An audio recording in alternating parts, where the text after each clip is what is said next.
ప్రభు నామమున అందరికీ శుభోదయం. ఈరోజు దేవుని వాగ్దానము ఏమనగా, కీర్తనలు 61వ అధ్యాయము 5వ వచనము.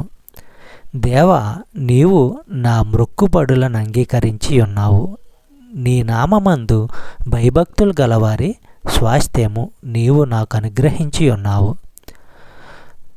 ఎఫెసీయులకు రాసిన పత్రిక 1వ అధ్యాయము 14వ వచనము మనము పరిశీలించినట్లయితే, పవిత్రాత్మ మనకు మన వారసత్వం గురించి హామీగా ఉన్నాడు.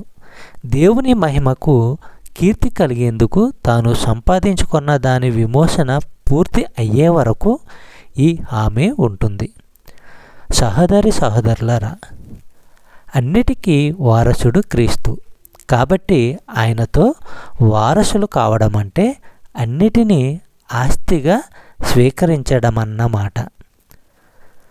మనుషులు ఇచ్చిన మాట తప్పవచ్చు, వారిచ్చిన హామీలు నెరవేర్చకపోవచ్చేమో కానీ దేవుడు తాను చేసిన వాగ్దానము నెరవేర్చుతాడు.